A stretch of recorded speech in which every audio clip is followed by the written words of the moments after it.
Hey, yo, B, why would you put out a song like this? Why you dry snitching on us? You telling them that we off the... So if our empire come crashing down, it's all on you.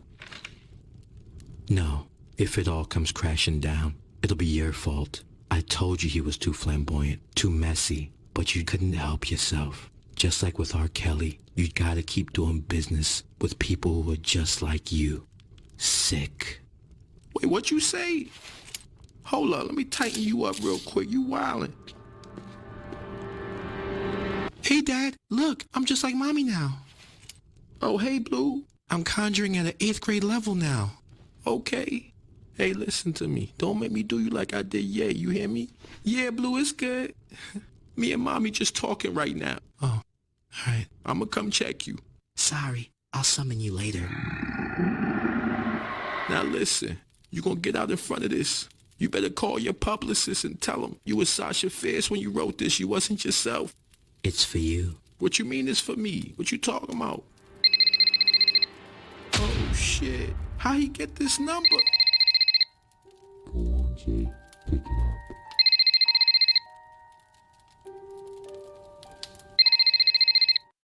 I want to tell y'all I apologize and I'm sorry for what I'm about to say, but as far as this music stuff, I won't be doing this music stuff anymore. I started this because this was my dream, and I wanted to make sure I could get me and my kids out the hood. It's always been my passion to rap. A while ago, I had signed a contract and I didn't know nothing about the business or this game out here. And just right now, I'm realizing that I signed my soul. I sold my soul to the devil. I signed myself to the devil. I don't even own myself no more.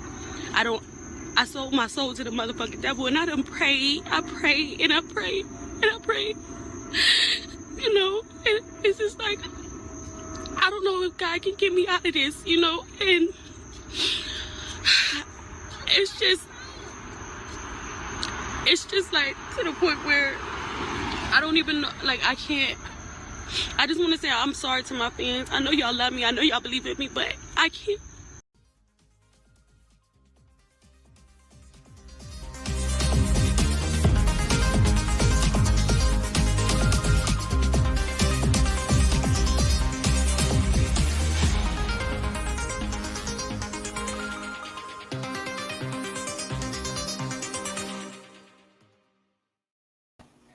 I said, how y'all like me now? Love the intro. We're here with the big boy, Loard Knowles. Wow, I'm so glad to hang out with you. We had your wife on a couple of times. We did a conference together, and we've known each other for a few years. But I've already been telling Terri about you for weeks. Like, you got to meet this guy. He knows a lot of stuff. Like, not just stuff, but man, you have esoteric knowledge.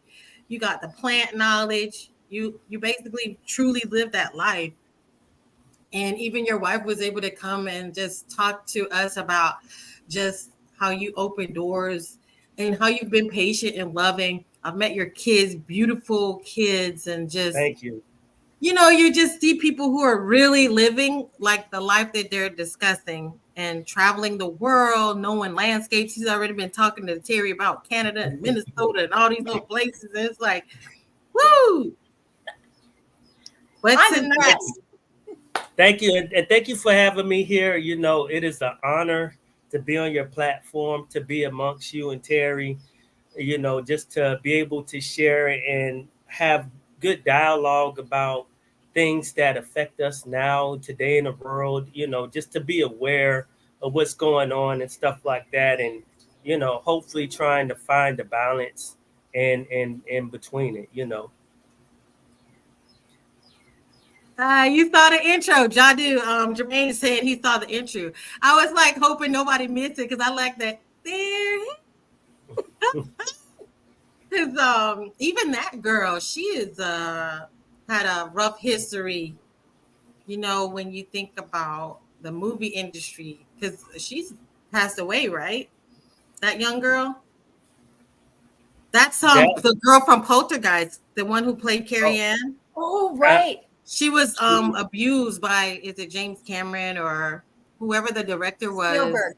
Spielberg. Yeah. And yeah, she definitely Well, She did not have an enchanted childhood, but I guess that's what we're going to go ahead and just introduce, because with all the exactly. things going on with celebrities, and now it's like Puffy, but I think they're taking the shine off of Epstein and putting it on Puffy, which I personally feel is the low-hanging fruit. Oh yeah. Because people don't realize people like Puffy are allowed to exist as gatekeepers among us.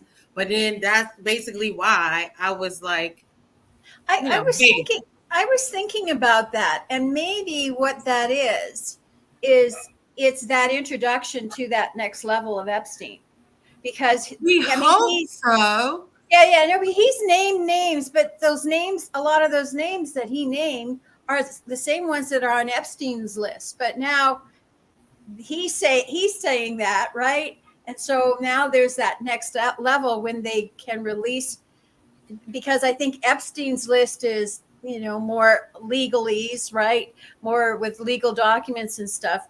This is just coming out. He just like blah blah blah blah blah. But anyway, you come with what you.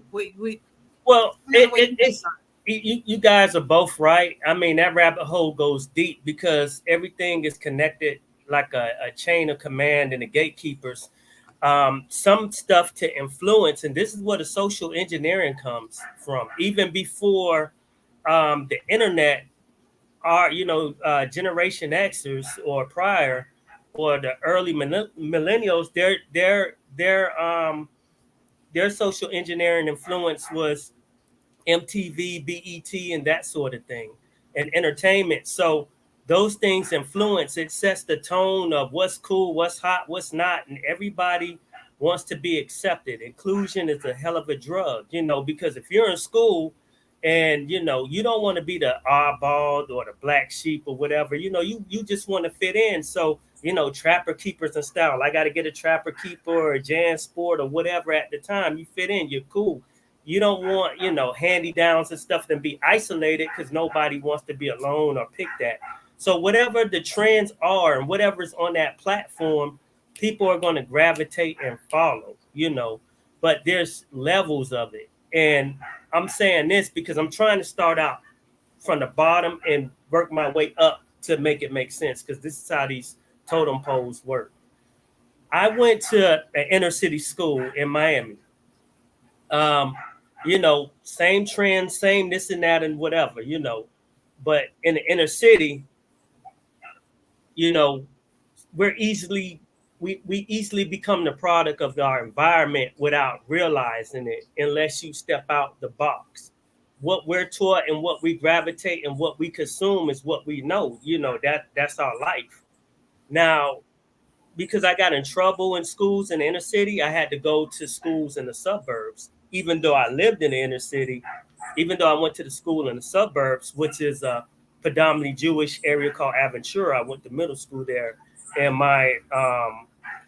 in the very beginning of junior high, the end of elementary, their elementary school, they went up to 6th grade at the time.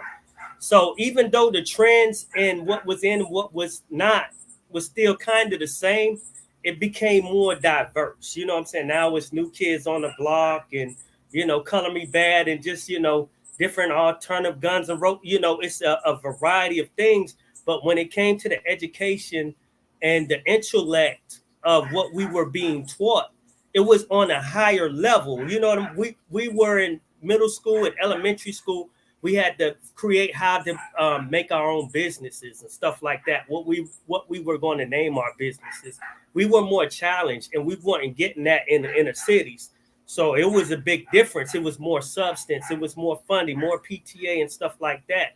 So even though we're entertained and we're engrossed on what we see on TV growing up, whether it's the music videos, the movies and stuff like that, they're influential. But when you're in another realm, on a whole nother level, it's like, okay, that's entertainment.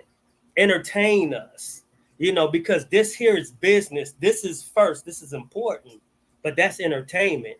Where inner city mindset, this is our reality. Like, this is happening for real. You know what I mean? It's not entertainment.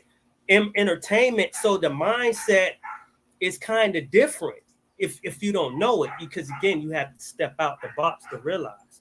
So that helps develop a certain mentality. Now, when it comes to the entertainment industry, you know, you have people of power that, you know, they control the narrative because they understand propaganda. They understand repetition. You keep saying the same thing over. They know how to create. So you get somebody from an oppressed area who never had nothing, who never been nowhere.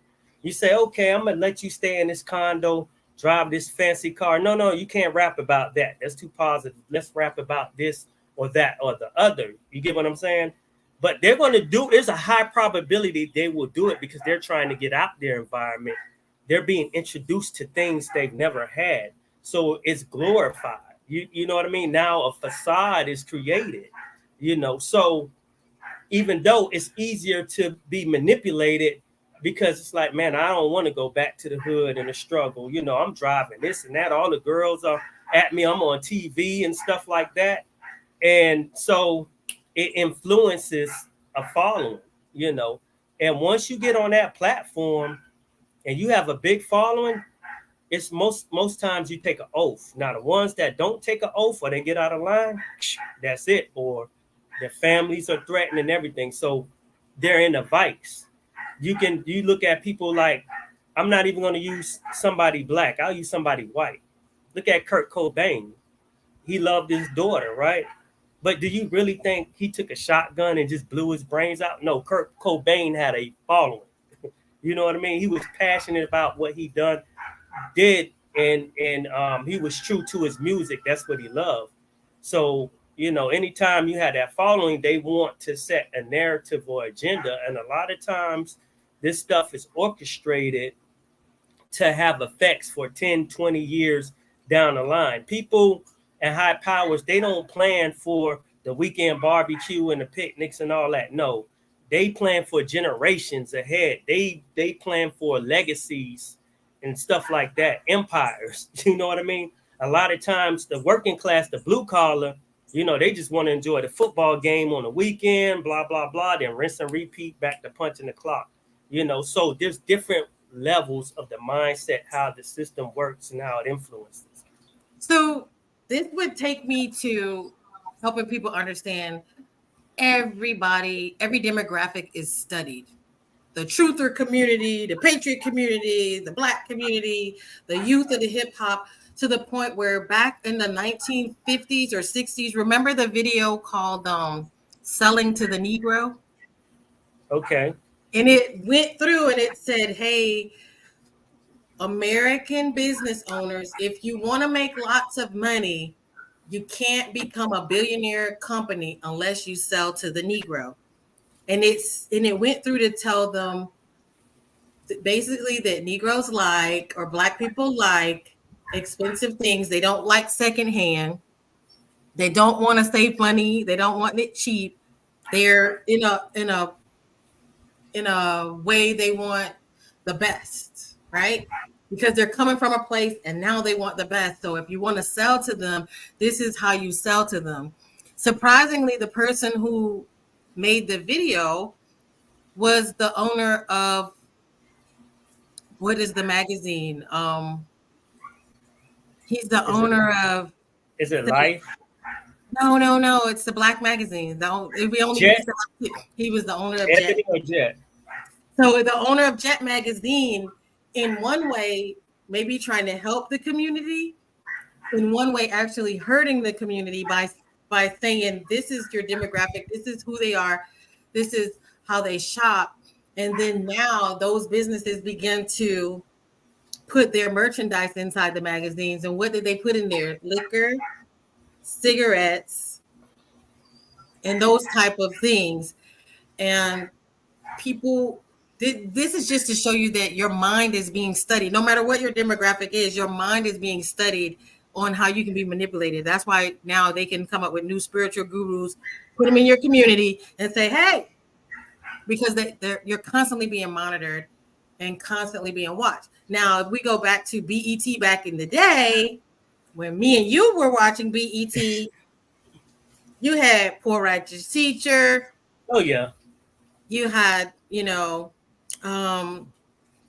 some, like Like Tribe Called Quest, Tribe Called X Quest, Clan, Digital Planets. If you're talking about conscious-based they were artists, positive artists, Jungle Brothers, Leaders of New School, you had fun groups. You had more of a variety of balance. Yeah, you did have your ratchet stuff like the Two Live Crew and stuff like that, and you had gangster stuff, NWA, but you had a balance. It wasn't an overkill, push.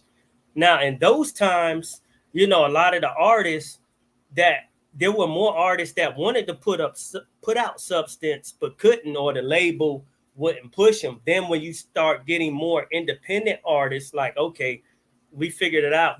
We made a contract with the distribution company. We're independent. We can rap what we want to talk about or say. Now the gatekeepers, you know what they did? They brought out all the airwaves. They brought out the radio stations with Clear Channel and iHeart. Therefore, they can put out what they want to put. You can be independent all you want now, but it's not going on these airwaves unless it's Tekashi 6ix9ine or, Sexy Red or stuff like that. And again, that's the influence the youth. What's going on if somewhere out there, let's think of oppressed areas, urban areas. If somebody is home to a single parent, and that single parent's working 2 jobs, but on a radio station, they're getting all this trash. And this is every hour on the hour. It's like, how can you have Beyonce and Jay-Z? There's 2 separate people, one whole household. Those 2 people, every hour on the hour, and nobody else can play their music. Every hour on the hour. That's how our radio stations, all of a sudden it changed. Because they took an oath. And again, this is all about influence. This is all about mimic and follow. If you can influence it, yes. When did the contract come? Remember when the song Fight the Power came, and it was like that video was them pushing over buses, fuck the police. It was about to go down. It was like, in our minds, mentally, it was like, we're about to change America. And then boom. It seems like that's at the time when this contract came and when BET changed. And right. Because you have people that buy the networks, Viacom and all that. Then you got to think about those people that own those networks. You get what I'm saying? Right. So it's again, it trickles down. I can go back. We can go back before our time. We can probably go back to our parents' time. If you look at the late 70s, where Black was real pride and powerful, and groups like Earth, Wind, and Fire, well, you had white folks wearing afros and dashikis. You know what I'm saying? You had Sunflower Children. So just think of, again, that influence. So again, those platforms influence. If you can influence the youth, you can create a renaissance to change the future. You can create narratives by the influence of what's being put out.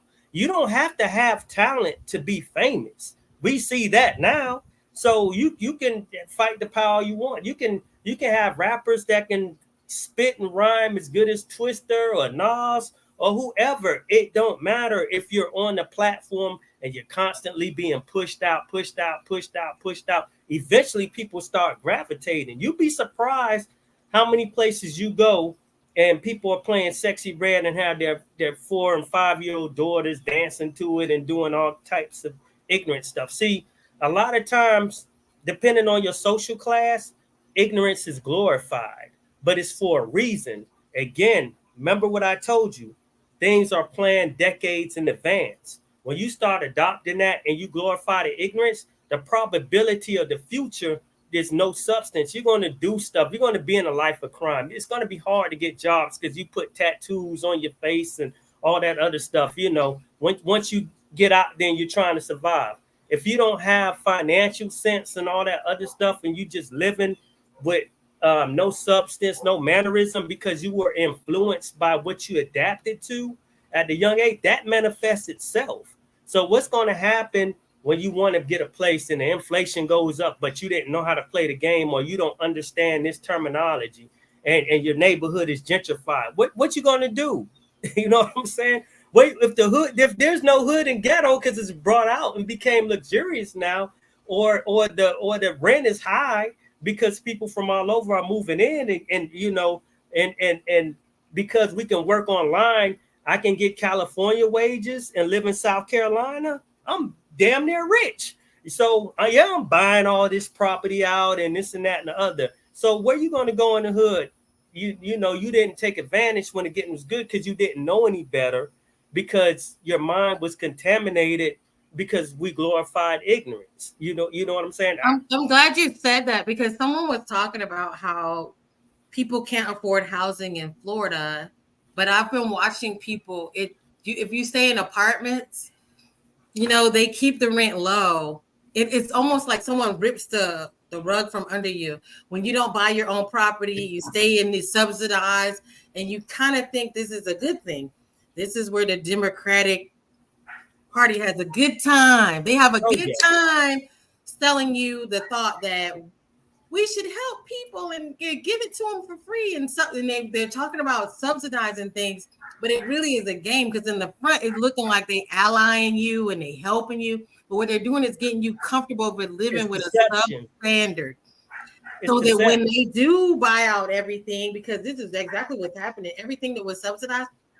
There's even a program my sister told me about, that when you buy land and you build apartments, you promise to rent it out subsidized, low prices for a certain amount of years. Then after that's done, you can turn it into condos and now charge full price. What happens to all those people now that you've been subsidizing, now that you turned it into condos and basically triple, quadruple the price? They're basically shut out because they haven't been planning. They've been just getting used to having these low prices. They're used to living at this certain standard, and now they're not prepared. So there's people who are they're living not really looking around at, hey, they're knocking down these trees, they're building this hospital, nothing is getting cheaper, but it's actually cheaper to buy a house than to rent apartments. And here you got people who staying on that level and they're not prepared, and now they're kind of crying. And I'm looking at people that are nurses that have been living in apartments for the same apartment for 10 years with grown adult children, and I'm looking like, it's kind of hard for me to feel sorry for you, because you're just not prepared, and you have to be prepared. But I'll let you go forward. But it's mentality and mindset, because people know what they know, and you know as well as I do, being in the financial industry, you can't make a horse drink water. You can give them all the knowledge and this and that. Sometimes you have a level of Stockholm syndrome and cognitive dissonance, or some people aren't there yet, where a lot of the stuff is over their head. So they're comfortable, but they don't understand the change. The world always changes. You want to be a step or two ahead and be aware and be prepared. So when that time comes, you position yourself, you set yourself up. Again, I'm from Miami, Florida, one of the most expensive cities to live in today. They have the housing projects in Miami with Section 8 charging people $2,000 a month. You know what I'm saying? Because they can raise it. Other places that run down areas, one bedrooms, $4,000 a month. And in Miami, because it's so diverse internationally, you have a lot of immigrants. Before any immigration controversy happened in the United States, Miami always had immigrants. You know what I mean? But because it's so many, the wages aren't high down there. And if you're not bilingual or trilingual, it's hard to get your foot in the door. So imagine all those people that's down there that can't afford to live down there. You know, they're priced out. But if you do have land and real estate down there, you're sitting on the gold, you're sitting on the diamond mine. You know, so even though I left down there and I moved to the Central Florida area, Tampa Bay area, it was a lot cheaper. Luckily, we have 2 properties, but we got here when the getting was good. So again, you have to be strategic and plant your flag early, you know. So now you have a lot of people wanting to come to Florida because our politics is pretty decent down here, you know, the weather and all this other bells and whistles we may have. But again, you don't want to come after everybody have their fingerprints on it. You want to get it before the boom comes. Right now, the boom is exploding, but I'm already planted my flag, so I'm good. You know what I'm saying? I have assets. I am fine. But if I was just trying to get my feet wet, I would have to go to Georgia or Alabama or something to get something where I can afford to live decent, you know, to my standard of living that I want to live, you know, and I would feel forced there because I may not have the appeal to those states like I do my home state of Florida, you know. So it's again, it's all mindset mentality. Glorifying ignorance a lot of times keep us distracted. It has us in a probability of risk of a pipeline to prison situations, whether we listen to stuff, we talking about guns and shooting this person, that person. We talking about shooting people that look like you and I. You know what I mean? Hurting people that look like you and I. You know, not law enforcement and all that other stuff. They're gonna run from that. I mean, you think of the mentality when I was growing up, and if I told you I didn't live a life of crime, I once did, but I'm happy to say I never took from anybody. I never robbed nobody. You know, I never broke into somebody's house and took something from somebody. I sold drugs because at the time I had to survive. And Miami was like a gateway of drugs. So I did a lot of trafficking in my younger age, taking chances. But I used that money to try to legitimize myself because you had a lot of people down there in that area. They would live in the housing projects, duplexes, whatever. And, you know, there were crack houses and stuff like that, that people would sell drugs out of the crack houses. But at the time, that crack house might have been $10,000, $12,000. We had no financial literacy to say, you know what, let's put this money up and buy this crack house and fix it up and turn it to this or this empty lot that we're cutting through to walk to the corner store. You know, let's buy this empty lot. We didn't have that knowledge, but a lot of people had that kind of money. I didn't have that type of leverage or capital, you know, because I was too busy trying to get out. But there's people that I know of and maybe cordial with that. It's like, dang, you have a classic car that you put $40,000-$50,000 on rims and paint and speakers and everything else, but you living in the projects though. You know what I'm saying? So that's mentality. That's a level of complacency because I feel like someone said to me, and I keep hearing that, like, okay, they will say that, okay, because the government or certain people put guns or drugs in the neighborhood, that's why XYZ. But then I also offer this. Now, what you're saying is it could have been a temporary solution. Yes, we did these certain things because it's a temporary solution, but there has to be something that says in the soul, I'm doing this, but I don't like this, or I don't want to do this. You know what I'm saying? Where the ultimate answer for why you're doing a bad thing can't be because someone else gave me or showed me or did. Because at some point your soul says, I don't want to do that, or I don't feel good about it.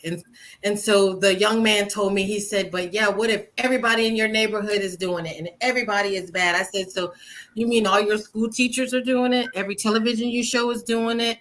Every person in your neighborhood, like there's just not one positive influence that you think that you have around you that says, let's do something different. But even if you had all your influences around you to say, this is what we do and this is how we should be, is there not still a light in your soul that says, hey, I don't want to participate?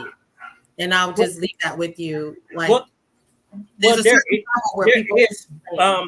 but sometimes there's this level of code to, you know, to a street life, you know.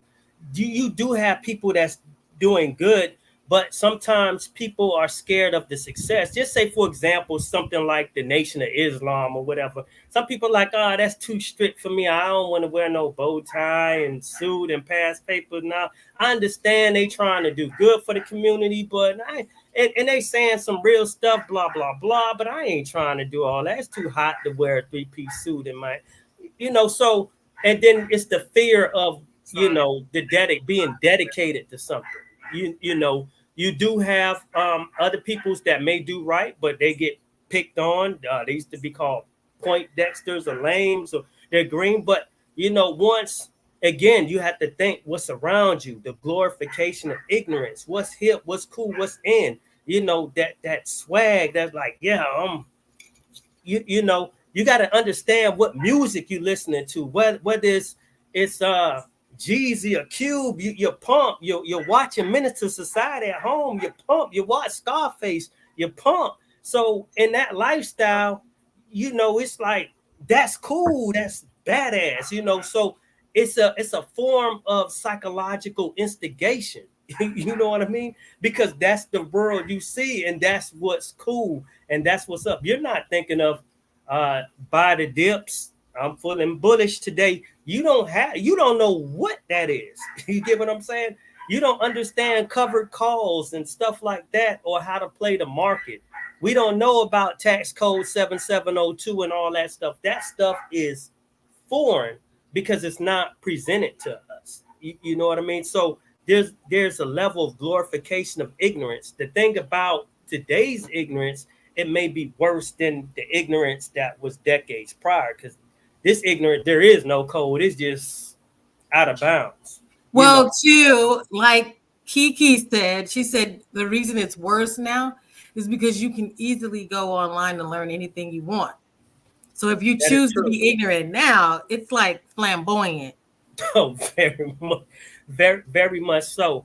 And I think everybody has a opportunity to change for the better.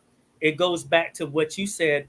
You got to have that integrity within yourself. You got to be sick and tired of being sick and tired. You got to be like, you know what? This getting old. You know, after a few cousins or friends done died or whatever, it's getting old, you know. So you got to look at the bigger picture. Now, I don't want to stereotype and say, okay, that's everybody, because you do have a lot of people that came from the inner city or even oppressed communities, whether they're Black, Latino, or even white in some areas, where, you know, they got out and made a change. Because a lot of times, even if you sold drugs in the past, you make some of the best entrepreneurs because you know how to do business, you know how to be punctual on time, because that re-up is all about buying inventory and running a business. You have a mindset. You done heard game. If you sold crack and drugs like that, you done heard doctors, lawyers, accountants run the best game in your life. Pimps, mechanics run game to you trying to get a hit. You done heard it all. So you know if people would BS you a mile away. But if you have a level of intellect and professionalism, if you can tie in that balance, you can be very successful, because you know what vernaculars to use, you know how to present yourself, you know the delivery, you know how to read the room. You can code switch. You can right. You can do that. You know, but going back, with all this being said, those that are, and I don't want to use victim, but a product of those situations, it's really not their fault, because there's a lot of trauma in some of these communities, especially domestic Black Americans. Because if you go back to the lynchings of Sid, even before the lynchings, let's just go back to Protestant and Catholic, to be real with you. Anytime you have the baby snatched out of the mom's arms and auctioned off to another plantation, that is traumatic, not only for the child, but for the mother too. Anytime you have the man, the hero, who's the protector of the women in the family, get strapped down and butt broke in front of everybody and humiliated. Now he's trying to run north because he's embarrassed and shamed and he left the family behind. That's traumatic. But even with all those circumstances, you had communities, where you at Ocoee, Redwood, Tulsa, and the list go on, Lake Lanier. Those areas got bombed, looted, and lynched when you had people of Black culture that were making progress at a time 100 years ago, 80 years ago, where pants weren't sagging and people they wore suits and they did business. They're skillful because their parents may have grew up in a slave time, so they had physical skills. You know, some of them had land and some of them got tricked out of it because they couldn't read or write. But my point is, the lynchings, the bombings, the looting, that's more trauma. So now it creates a pessimistic mindset for the generations going on. So you're going, oh, you can't do that, you know. Oh no, you know, there's that fear, especially in the South, that pessimism. You know what I mean, or that type of mentality. So even everything though we did, something was gonna blow up. Don't touch that, or it's gonna blow up. You know, like I think white kids, they get to take apart the lawnmower, and then they be like, "Oh my God, look, Jimmy took apart the whole lawnmower." And for black kids, it's like, "Don't touch it, or you're gonna blow it up." listen, in southern states, as childhood and prior, you couldn't touch nothing in the store, boy, grandma. Wow. Oh yeah, you can't. Especially don't touch nothing in the store. But Terri, go ahead. You gotta understand. I was just going to say that trauma is passed on generationally through the bloodline. You know, like the DNA carries the memory of all of that stuff, so we carry it within ourselves. Whatever trauma our ancestors had, it becomes part of who we are, and it's expressed with it.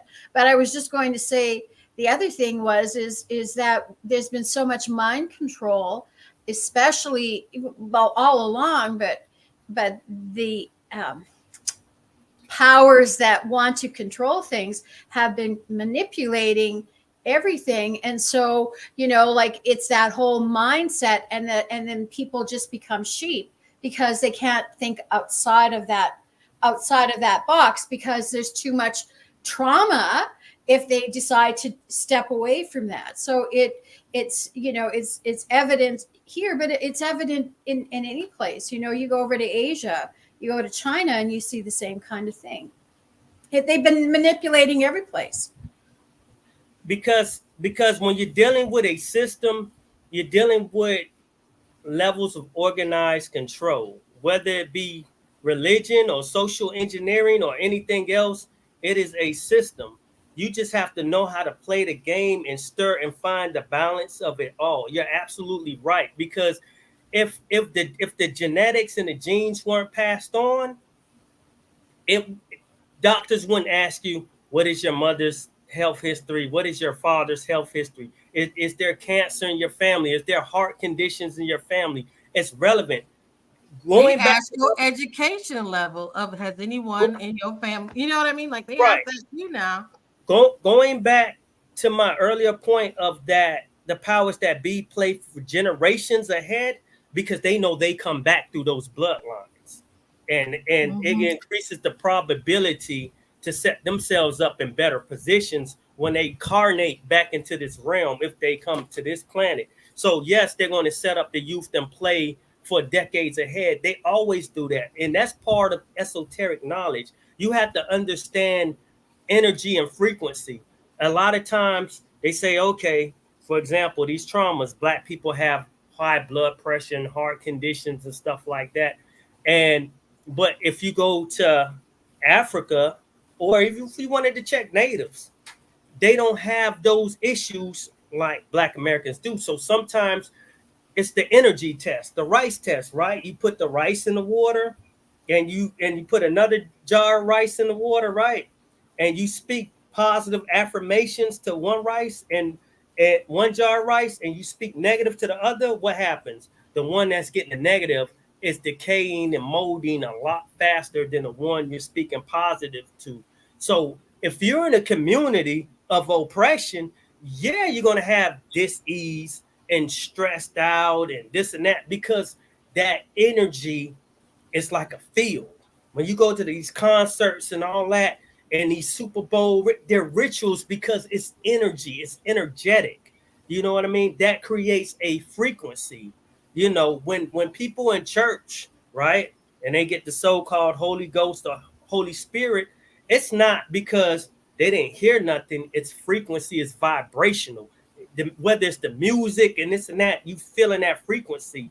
You know, even if a baby can be new to this world and hears a certain song, the baby is frequency, vibrational. Remember, your heart beats, your ears have a drum, you have organs. Wow. You can beat a saxophone Terri can be the violin, I can be the piano, but if we're in unison, we become harmonic, right?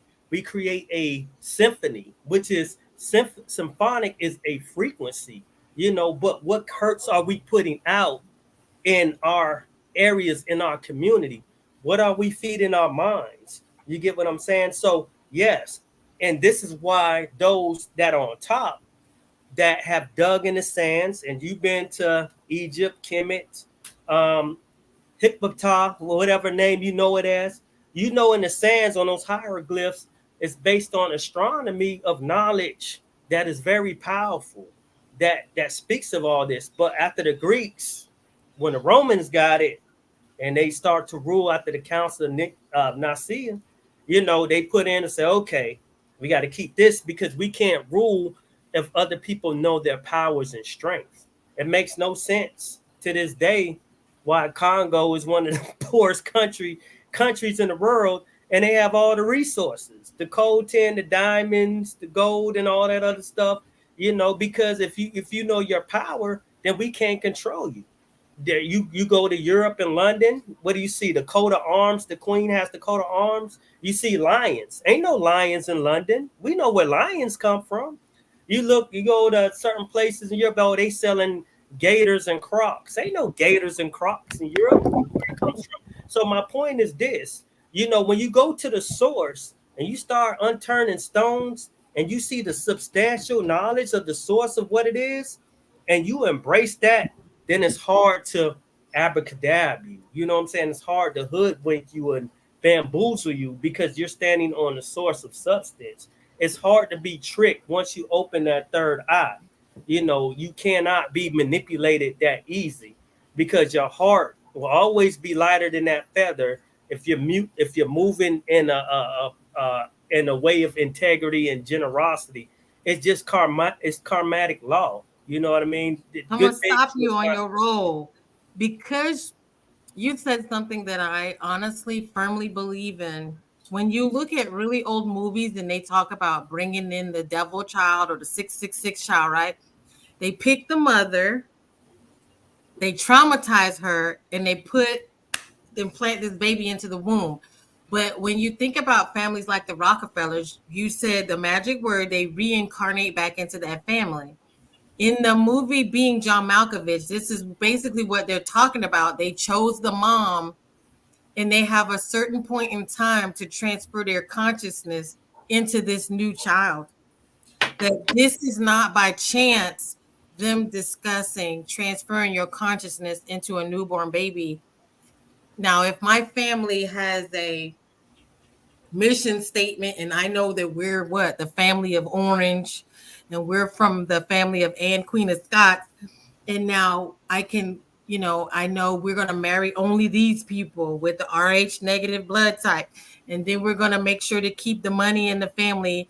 And, you wonder why things like Falcon Crest, Dallas, these TV shows are promoting protect the family. They're not just talking about protecting the family like empire, legacy. These people know who they are from generation to generation. They have secret books and hidden knowledge, esoteric knowledge. They know who their bloodline is. They monitor. They won't let a baby get out. If you have a baby with any of these people, they're going to keep track of that baby there. And you're not going to, like you'll see women lose their kids because the mother or the matriarch of that family is going to make sure that they keep a hold of that baby because the bloodline comes through the matriarch. And so these children in the essence is very important to them maintaining their wealth and their secrets. And so things like slavery can, not just the slavery of Black people, Asians and all others, they want people moved around and confused because now we don't keep track of, here it is, the War, the Roses, the 100-Year Wars, like all these different wars that today now, as people are doing things with the Ukraine and doing things with Israel, like we're not of a full awareness and understanding that this is stuff that's going on for centuries. This isn't something that just spiked off 10 years ago. This is centuries. Of people who know who they are. They know who their bloodlines are. You know, people aren't just Bill Gates by accident. No.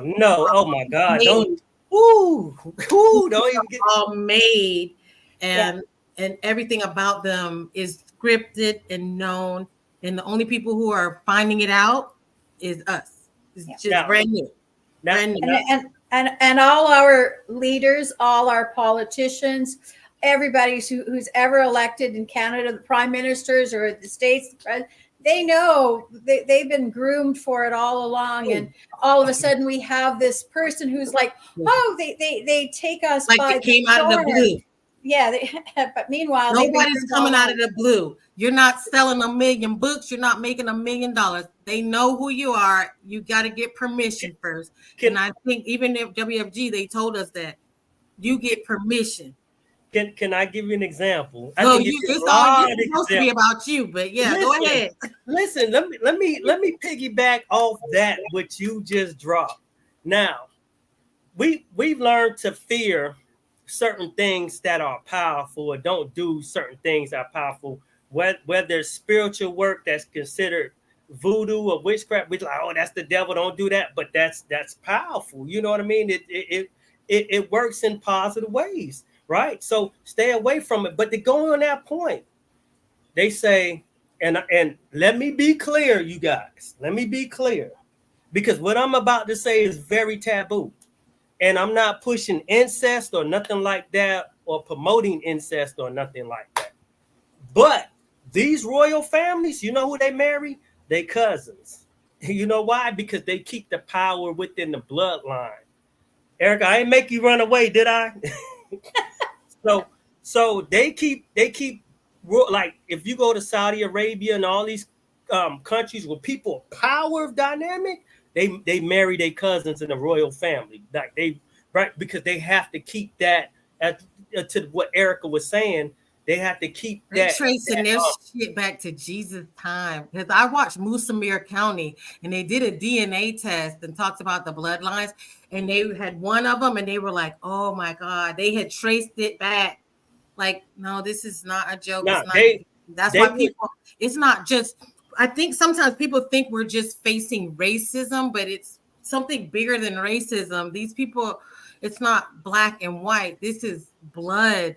Right. When they're telling you you don't have this job or whatnot, or these things are like far bigger than the scope of the small idea of just racism. Yeah. So that's what they did to keep the bloodline strong. They married their cousins. They would arrange it and set it up. To your point, Erica, spot on.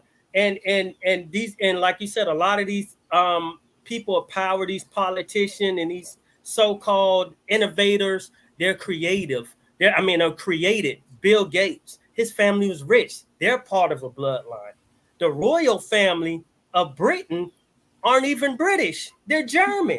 And Germany, from the time of Prussia, and if you guys don't know the kingdom, what Prussia is, was the Soviet Union's version of Germany. Now, when you're dealing with the Jews that are Ashkenazi, is what they call those bloodlines go heavy back into Prussia. You have to know that kingdom of Prussia and where it came from, and they adopted a lot of the esoteric knowledge from the time of the Crusades before that kingdom was created. And when you're dealing with people that are put in position, I'm gonna give you an example: leaders, politicians, civil rights, Martin Luther King. You know what Martin Luther King's birth name was? It was Michael King. Do you know who Martin Luther really is? Yeah. He's a German monk. You know, so there's power. Martin Luther the King. Right. There's power in it was a Genosis. He was like a follower Genosis type. Hermes, which comes from Thoth when you follow it back. Now, this power is a name. We celebrate Martin Luther King holiday. Martin Luther. It's really going back to the German monk as the acknowledgement, because Michael King, but he was assassinated because, you know, he was getting off script. Jesse Jackson, boom. Same thing with the Serena sisters. I made a wholehearted post the other day because I saw a picture of Serena Williams. I'm like, she's looking like a tranny and it's bad. She has this platform. It's little girls following her and stuff like that. And you know, and again, to Erica's point, this confusion that's going on, the more these females are using filter and fake lashes and makeup and stuff, it's hard. It's starting to become harder to tell who's the guy from the girl, because y'all looking at what we would call punks back in the day. And you know, and whoever, you know, is gay or whatever, I'm not being discriminative, but I'm just saying on an educational level of comparison, because Serena Williams, they were with Ronald Reagan back when they were young, you know. So a lot of this stuff is orchestrated, but they set this storyline so people can follow. And once you follow them to a certain point, now they start changing, and that influences the youth to be tolerable, to say, hey, you know, oh, well, Serena did it. Well, I'm going to bleach my skin too. Well, Dwayne Wade, I got posters of Dwayne Wade in my room, and I wear his jersey and stuff, so I can paint my nails too, and I can choose what I want to be. That is the confusion, because you know what? When I was a child, McDonald's had playgrounds and slides and stuff like that. Now McDonald's look like Starbucks. So there's this population control narrative, and the more they try to take the power away from women, the more confusion will be. It's a population control tactic, where again, it ain't gonna be about women. It's gonna be avatars you putting on, and you can be out of shape and have grease stains on your shirt, and you put that mask on. Now you're in that virtual world. You're a rock star, and you're in love with this one female in the virtual world, and everybody's celebrating you in that virtual world. But the avatar behind the pretty girl in the virtual world might be some 500-pound dude or whatever that's perverted, or whatever the case may be. And these are probabilities to stop bloodlines. You get what I'm saying? Because if you don't procreate or reproduce, that bloodline is going to hit a brick wall, and that legacy is not going to be able to continue on. Now, I think this is temporary for a few decades, but I think it's doing it just to filter the population, because it's too much technology and too many things to be great out here that's coming into the age of knowing. So not everybody with an ignorant mindset is going to be able to make it, because you're going to be filtered out. And the ones that weren't tricked and that have sense of smart, they're going to be the ones to say, okay, we're on some Star Trek shit right now. We're on a whole nother level. We ain't on no racism. We ain't on this. We're on intellectual, innovative type stuff, because we're shifting gears to greatness. But right now it's this global reset, so we got to get rid of this. Okay, here's the bait, y'all. Yeah, you can be what you want. Yeah, take these hormone drugs and this and this. No, it's okay.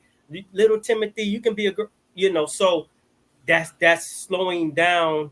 It's a probability to decrease population without dropping nukes on people and stuff like that. You know, sterilizations and things of that nature. And again, a lot of these people in power, they are chosen. This thing goes back deep, from Rothschilds, Rockefellers. Like these aren't no fly by night families, y'all. You know, these people in power, even if it was P. Diddy, for example, if they took somebody who didn't have nothing, they know he would do their bidding. He took an oath to do certain things, because it's to orchestrate and influence people to follow a trend and glorify certain things. Therefore, you know, your probability of getting locked up or being sued or whatever the case may be is very high, you know. And so now you're hitting that brick wall. Your legacy won't be able to continue, you know, because it's lacking substance and it's lacking integrity.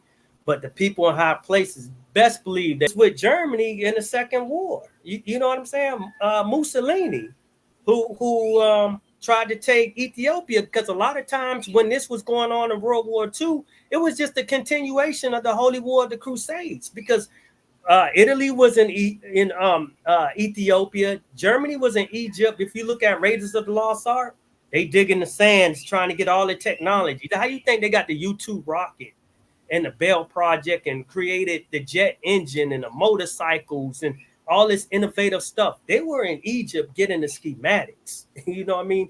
Digging in the sands, getting all the technology. Even Hellboy shows that, yeah. Right. If you watch Raiders of the Lost Ark, you see what Yeah. a stealth bomber is 25 years before the stealth bomber came out, because Harrison Ford, Indiana, was fighting the bald head dude and the propeller killed him, but their plane was the stealth bomber back then in the 1940s. And I believe Mussolini was trying to get the Ark of the Covenant, and I believe Selassie may have hidden it in Jamaica somewhere, something like that, but Ethiopia never was conquered. You know, so this had a lot of religious dynamics, and that's how the story of Israel came into play also after the Second War, because you had to have an influence to drive people with that German bloodline into the so-called Holy Land, which Israel's in Africa is just an extension of Egypt. That's all it is. You know, but they play the mind games of the Middle East. We know Syria's Mesopotamia, and Israeli is trying to annex Syria and stuff in the Golan Heights. This stuff runs deep. Once the Ottoman Empire got out of there, they've been boozled and hoodwinked the princes out, then the kings, and drew these lines in Mesopotamia. And this is Iran, this is Iraq, this is that. Oh, this we're going to 2-state. You guys can have this land, and trick the people and so on and so forth. And in 1948, and that's what it was. And this is why all this turmoil is going on. I don't know if Israel will last another 20 years if the youth is rebelling against that genocide. And you even have people of Jewish culture and Jewish faith protesting against Israel.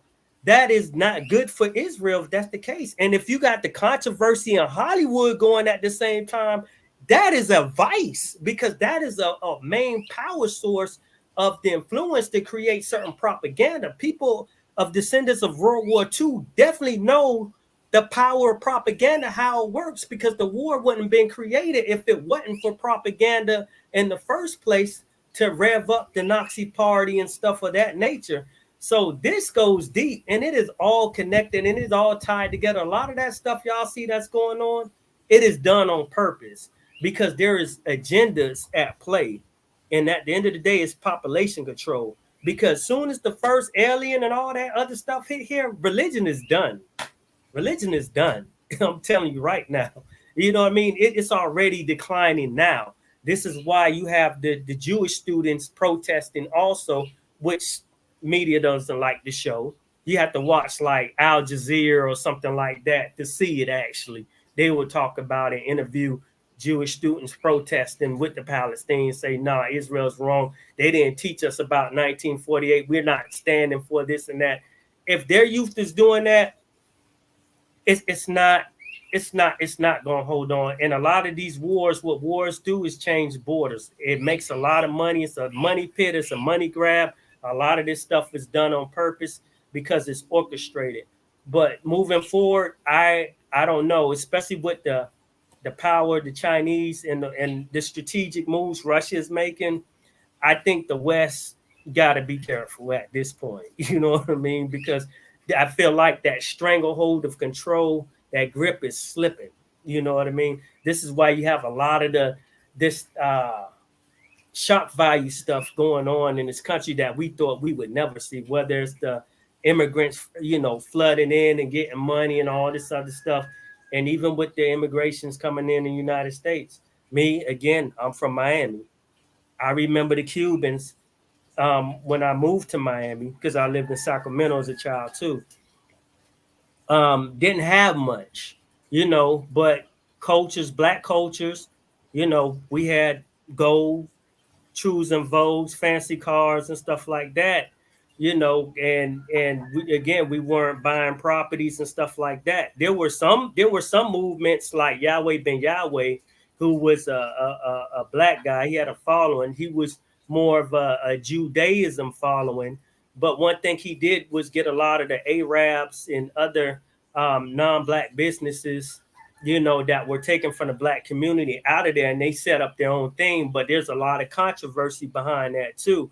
But at that time, Cubans started from the ground up. They had group economics, they supported each other and stuff like that. They did businesses and stuff. So they sent their kids to college and stuff like that. They weren't glorifying guns and butter. That concept of guns and butter. Right. They weren't buying things that appreciate with right, value. because they didn't come from oppressed neighborhoods. They came from oppressed countries. You get what I'm saying? So they see the opportunities and they took advantage of that, and they knew how to play the game. They had hustle in them because people from oppressed Explain that, because that does make a big difference. The difference between an oppressed country versus an oppressed. Well, if you're coming from an oppressed country and we're in the same so-called hood or the so-called inner city in the United States, that can be perceived a luxury from somebody coming from an oppressed country, because you know what? We getting food stamps, we getting free. They're not getting all that stuff. You know what I'm saying? Some people getting child support. Yeah, nothing. They're getting, it's the bottom line. Nothing. Right. They're getting nothing. No, you better know how to fish for real. You better go out there and fish and farm. And you got to think, you know, you're only getting a certain, you better know how to ration certain things. So when you come to the US, it's like, oh, wow, what? This, man, I was staying in a shack. This is luxurious, this 1-bedroom studio. What? And the water's running? What? You know what I'm saying? I can make $1 out of 15 cents. Right. So now let me send my I didn't have 15 cents. Yeah, I'm right. I'm gonna work in this hotel and clean this room and fold these beds and stuff like that, and send my child to school. And some of them, were in the dope game and bring it. You seen the movie Scarface, but you remember Tony Montana's mama? That was a lot of black mamas too, like Tony Montana's mama on Scarface. They'll flush that drug money down the toilet. They were pride back in them days. Now you finna bring no drug money in my house. So, but my point is the youth. No matter what they did, whether they worked hard or sold drugs or whatever, they sent those kids to school. They didn't shame them to be police officers, to police their communities and things of that nature, or be politicians, Marco Rubio. You get what I'm saying? To kind of go up the totem pole and stuff like that, or to become mayors, or to get in a politics. This is what I would like to say too, because okay, so we know the mafia, they, you know, from New Jersey, New York, they came down here, started messing around with casinos, but then now became politicians in our area. Like, right. Who we got? DeSanto, and then that sheriff that came down and for Sanford. I'm noticing it's like all Italian people, but I think what I noticed about our community is this: we're still glorifying mafia behavior when the people who are in the mafia have changed jobs. You see what I'm saying? Like you're still trying to imitate that when those people are like, okay, no, we don't do that no more. We don't do the garbage business no more. We do investment banking now. And it's like, why especially like in the hip hop community, we're still naming each other Nas and Noriega, and like we're still, you see what I'm saying? Like imitating Capone and Noriega. Capone, like all these mafia type Nas Escobar images, but we're not really. That's what was, and I'm gonna say this, I thought it was really confusing. Like Jay-Z and Beyonce are extremely confusing because I guess she has her music, but then he had that 444 album with the Still Nigga, and he was talking about buying paintings and buildings and things like that. Album. And it was like, what? You know, and I did see another video today said he's dropping codes, especially too, using 444. What is that? Because it's confusing, because to me, like they send out two different messages. Well, you know? Sometimes after you've been there, done that, you kind of mature on a certain level, and you like, you know what, I see what's going on. Let me just drop some gems, because this is getting out of hand. It's getting so old. Right. Let me bring it back. You know what I mean? Because been there, done that. Now what's next? I drive the fancy car, like he said. He brought every V12 engine. Wish he could go back to the beginning on that Still Nigga tray. You know what I'm saying? Now you buying artwork worth $2 million. Next year's worth $4 million. And then he said, I should have done something. Now I'm going to give it to my children. So he's understanding how this really works, you know, because he's been behind those closed doors now, and he's studied, you know, how it works. Now Nas been on, he been on his square. Now Nas, you can listen to. You feel positively about Nas, but like with Jay-Z, you can listen to Nas's. Listen, Nas third album, he has a pharaoh for a face. You Nostradamus album. If you listen to some of his tracks, they are timeless. He's talking about stuff that's relevant today. He was telling you stuff 15, 20 years ago that's relevant today, that's happening today, how it was going to happen. He didn't get the glorification and the light of Jay-Z because Nas wasn't bending over like that. You know what I'm saying? Nas got his money off Ring and investments and things like that, but he has the respect of the people because of his authenticity and his integrity and his originality. A lot of Jay-Z stuff he may have bitten and brought from other artists who's not as famous, and he's spitting there like how Elvis did. He's spitting their verses. You know what I'm saying? So people that know that, you know, they say, okay, you know, Jay-Z, you kind of been biting people's styles and stuff like that, you know, but no, he's mafiaing people out because I mean, it's either get, you know how they had that sometimes it was like get down or lay down. You know what I mean? Right. He's like, well, sometimes it depends on one who has power. Sometimes people have insecurities or on the power tip. You know, Jay-Z also blackballed people because of a power tip or jealousy or ego in a certain way. But he just kind of lurks back and just play it, you know, under the radar. You know what I mean? Nas is a banger, but just back to what point I was trying to make. Back to these Cubans. Talking about real estate investments moving forward. Right. Certain people. So what I want to hit on, going back to the Cubans, and Cubans run Miami now. Miami was founded as a Bahamian town. You get what I'm saying? Off the railroad going down US 1. A Bahamian town is now a Cuban town. You know, so and I'm not going to exclude my Haitian brothers either, because in Miami, again, the glorification of ignorance. In the 80s, late 70s, 80s, Black Americans picked on Haitians bad. Picked on them because, you know, they may have wore, just say, some basketball shorts with loafers on or something, and tank and they would walk around like that. Or, you know, they say, oh, the Haitians eat cats and all that. But you know what? Like the Cubans, group economics. They start buying Jewish areas in Miami, like North Miami, Miami Shores, and North Miami Beach. These were Jewish areas that a lot of retired Jews stayed in. The first Black mayor in Dade County was Haitian. He ran on a Republican ticket. You get what I'm saying? When in Florida, when you fill out forms, you only don't see Spanish now. You see French Creole on there because of the Haitians. You get what I'm saying? So they've made strides and everything because, again, they don't come from oppressed neighborhoods. They come from oppressed countries. So they will see the light and the opportunity to take advantage of certain things. Even the White House press secretary, even though I can't stand her as Jean Pierre, whatever, she Haitian.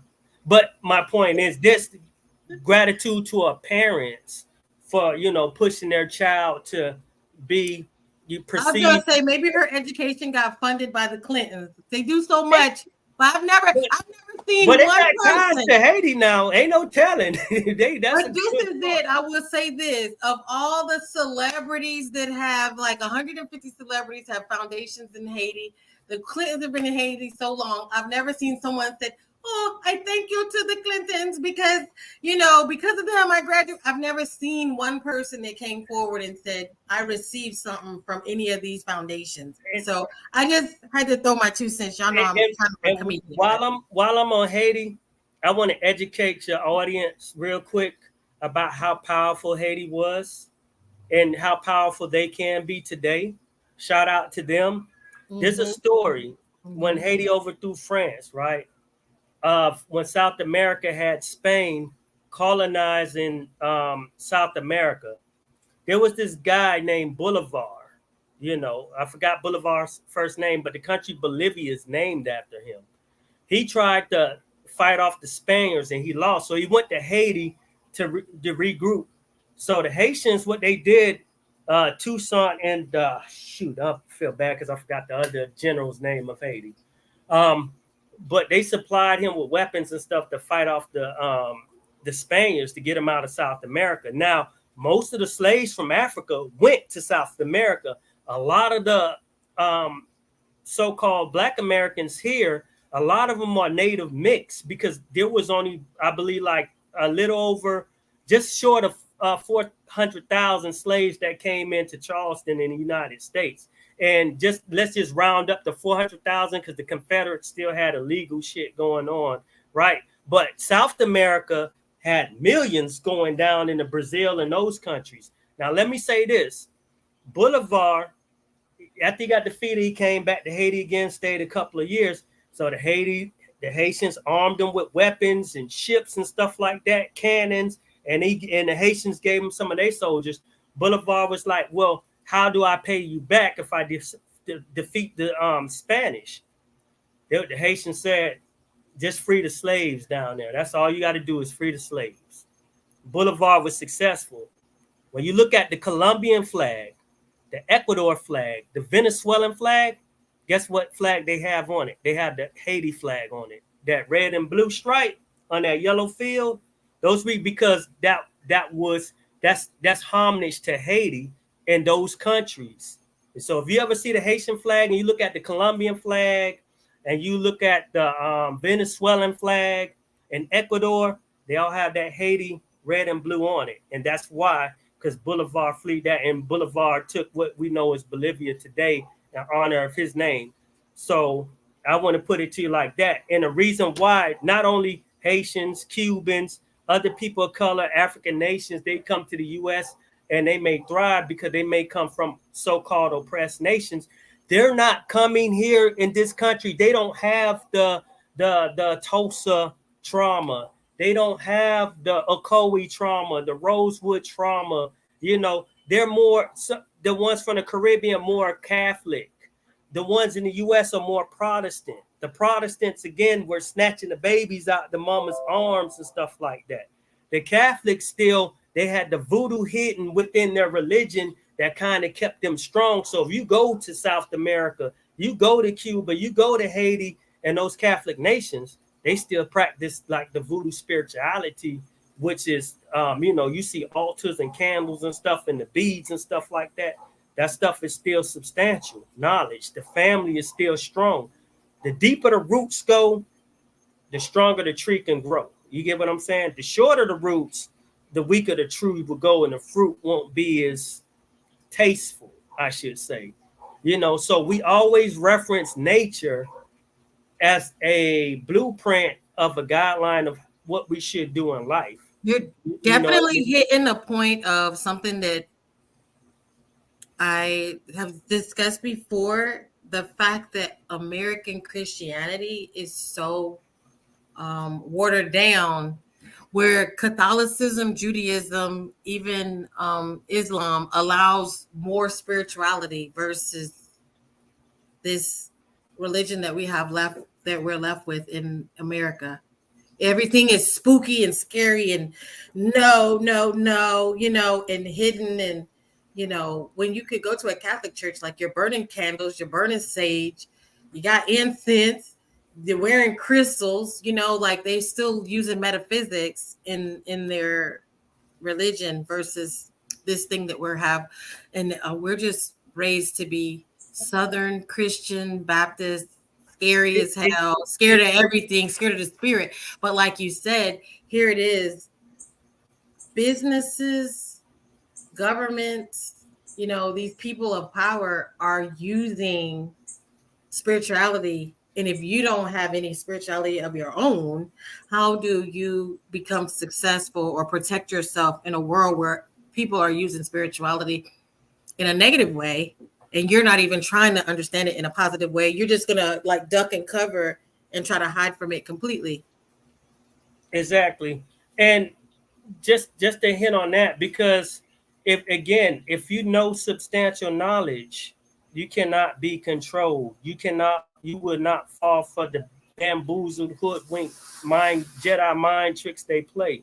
So the more you get to the substance, the more you can stand firm and you're aware and stuff is not going to wait. Like I see stuff on the news and propaganda all the time. I'm like, I'm not getting that shot. No, because this is what's gonna happen. You get what I'm saying? So you cannot scare me. You get what I'm saying?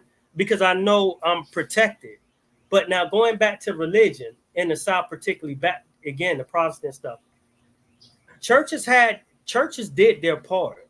You know, in just say certain errors in the United States as family and feeding and stuff like that, you still had that family thing. Now, when you're dealing with churches in the U.S., in particular, so you're dealing with a lot of people at the head as Masons also too. You get what I'm saying? So a lot of the Masons, you know esoteric knowledge depending on what degree they're on. That's why you see Shriners and all that other stuff. Yeah. And Fezes, even though Fezes come from Turkey and stuff like that, still dealing with that type of knowledge. Now, to go with religion, now, if it wasn't to control, say, okay, here goes some lemons, y'all. And you got these Southern Baptists making lemonade out of lemons. No, that wasn't supposed to happen. We supposed to control y'all by fear. In the South, Birmingham and all these other churches, they had white Jesus statues, white Jesus photos in these black churches. But you know what? The Klan still bombed the churches. You know the Klan are Christians. You know the Klans are Masons also. You know what I'm saying? But they still burned. They weren't scared of going hell because it was a white Jesus statue in the black church or the white Jesus on the stained glass. That stuff still got bombed and blew up. They didn't think of hell or nothing of that nature or that case. Now, speaking of the Klan, their uniforms come from Spain for what they celebrate in Savior's Day in Spain, the parade. I forgot the name of it. And I think it's around Easter time, but that's where the Ku Klux Klan got their uniform idea from. And they were the Democratic Party also.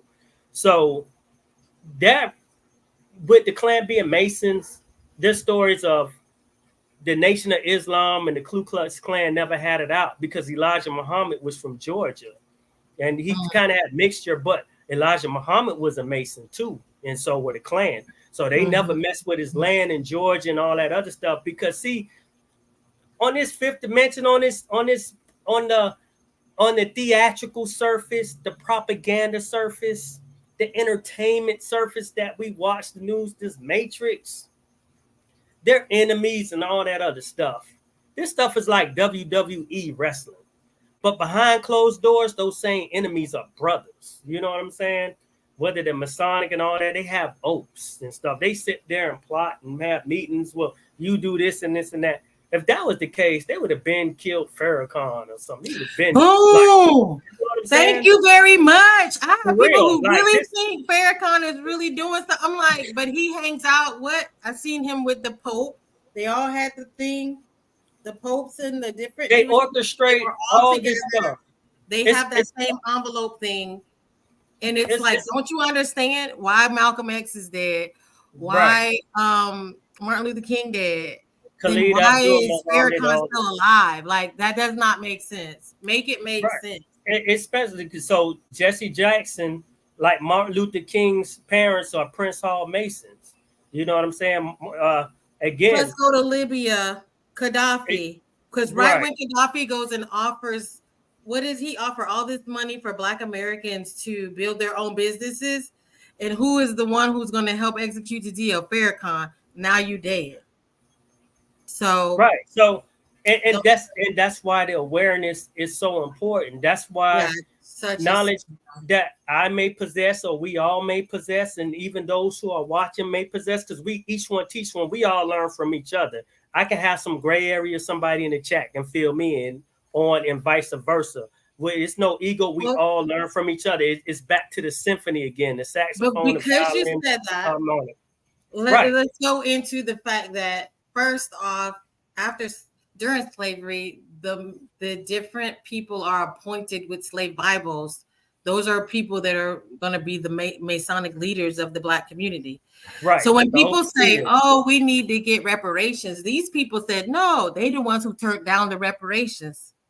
because they were offered what $500,000 to go down No, to the NAACP in San Francisco did. They took a portion of the money and pocketed them themselves. And those same people are in those same boulets so and these are maces the and same bootleg gatekeepers that become people like Puff Daddy, who they have Again. the keys to get what you want, but that they are appointed and they are assigned and they are allowed to exist. And that's why when people get really excited about Puffy, I'm like, no, Puffy is just a gatekeeper who's allowed to exist. Let's talk about Clive Davis, who helped him kill how many people, you know? So it's just like Weinstein getting off and Bill Cosby still being in jail. You know what I'm saying? Again, who are the gatekeepers? Because they have information that can cause a domino effect. Political leaders and stuff like that. Cat Williams. So I feel like they're just gonna keep offering us these low-hanging fruits like R. Kelly. R. Kelly's not running anything, y'all. Puff Daddy really isn't running anything. Look who he's, when you think about Sukiyama and all these like low-level people that he's in charge, like that he's hurting people. He's definitely destroying people, hurting people. I listened to that tape with Meek Mills. Terri listened to it, and I meant to apologize because I sent it to her, but I didn't put a warning. And she listened to it, and I was like, "Oh my God, I'm so sorry," because this was like one of the most traumatic videos. And it's like, my thing is this: yeah, he's doing some really bad stuff, and then here it is, people who give up their soul, their freedom, because they have such low moral values that they go ahead. I'm sorry. I didn't mean to cut you off. I'm going to say that's why you got to know how to play the game. For example, look at Floyd Mayweather. He's over in Dubai stuck. They won't let him go. You know what I mean? Because he owed those sheiks and sheikhs and the so-called Middle East money. And the boxer. Like yes. He's stuck. He can't come back. They got him held against his own will until he pays the money. So a lot of he's a toy to them. Like I don't think people understand the level of even if he had $30 million or even $100 million. Do you not understand? Like when people have $500 billion, like you are a toy to them. They think you are a joke. Even if you are rich, you could be Nas, Jay-Z, all of these people. Guess what? They will make you strip butt naked and dance like a dancing fool, because these people have so much money and so much power that you are a toy. And only money that you have in your bank account, if I want to push a button and take your money, you won't have any tomorrow. You'll be butt naked walking down the street. So it's like not really understanding, because that person has $20 million. Yeah, Oprah got money. Guess what? It's a drop in the bucket compared to the real people. The real families that really run this world, you will never see them. Right. And not understand who the black nobility is. Oh, yeah. And those Arabian princes, best believe they have seats at the table of the orchestration of the global dominance. So Floyd, he better cough up their money. But see, this is what I'm saying of the glorifying ignorance. You see Floyd at the football games, he got a stack of cash. Like that's low life level hanging, non-educated fruit. Floyd, you're from Michigan. You grew up not too far from Flint, a place don't have no water.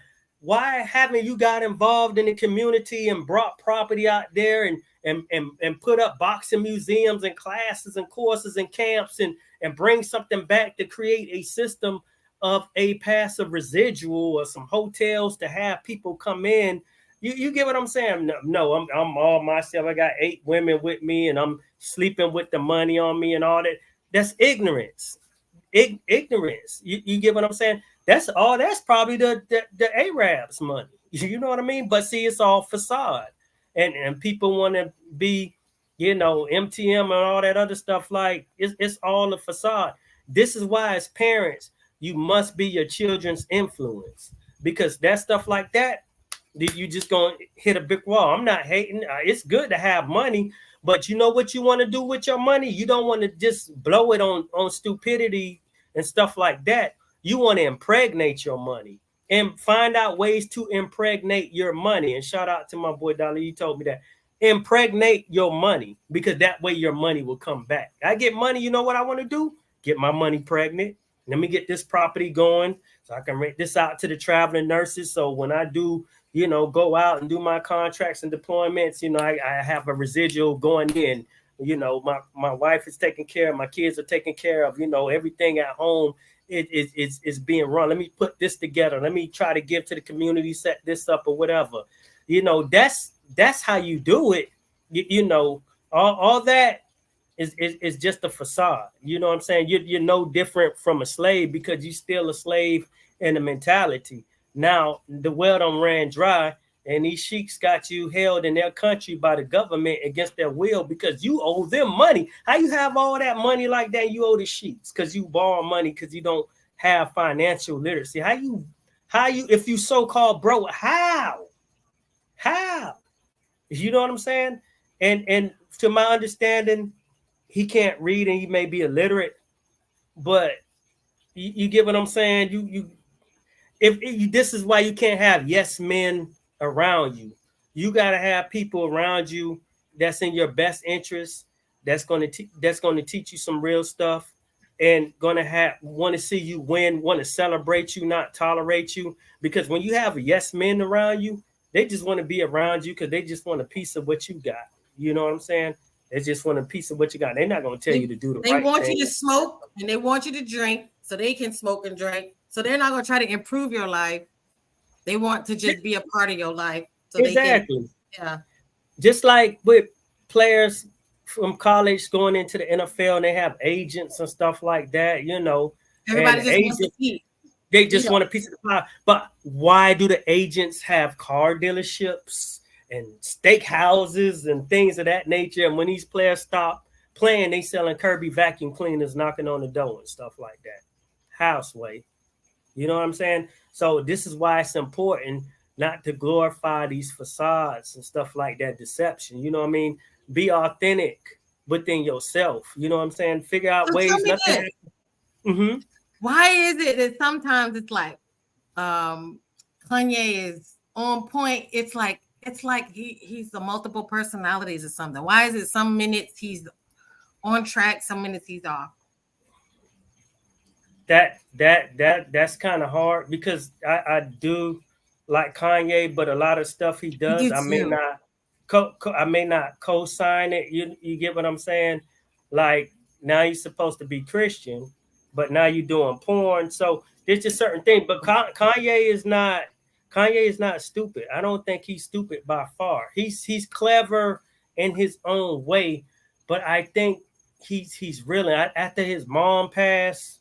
You know what I mean? I think he got. And when did his mom pass? After he first went on Oprah, then his mom became friends with Oprah. She encouraged his mom to have the surgery. Then his mom dies. And then he becomes like just wide open and susceptible to everything. Right. See, it falls on that mindset. You get what I'm saying? Sometimes you get in it too deep. And I think Kanye got in it too deep. And then by the time he snapped out of realized, he like, yo, you know what? These Jewish guys doing this and this. I see how they playing me. Look at how come when he starts studying. Do you call into account the Faustian contract at all, though? Like, so you don't speculate on that at all? What's that? The Faustian contract, like signing himself over. I don't know. I may not have the knowledge to answer that question effectively. But you know how people say, I signed my soul to the devil, that type of situation. Or they use their family member as a sacrifice. Oh, that I believe even that. George Floyd, I'm like, I'm not even sure that person was even. Don't get me started. I would listen. I told you I was just in Minnesota last year. Listen. Well, you know what? When this happened, I called around to find out about that, and about that money, him taking that money to the store. And it's like, to my understanding, that wasn't even his 20. Like he was sent to the store with this money, this fake money. Now, mind you, also too, on the day that Kobe dies, that's when how many millions of $900 million of counterfeit money is sent to Minnesota. Well, and it's confiscated. Listen, y'all, I'm gonna tell y'all right now, the truth hurt, and what I'm about to say may not be popular, but You see this spade on my shirt? I'm gonna call the spade a spade. Okay. And I don't wish death on nobody. But I watched the documentary about George Floyd. I saw what they didn't show the jury in court and the police body cams and stuff like that. Remember what I told you about your energy and how they railed up. A lot of them, listen, Minneapolis, St. Paul, the Twin Cities is one of the nicest cities, one of the most friendliest cities you can go to in the United States. It's diverse in culture like New York City is, but everybody is like on this harmonic vibe, most of it, compared to other major U.S. cities. Minneapolis is very friendly.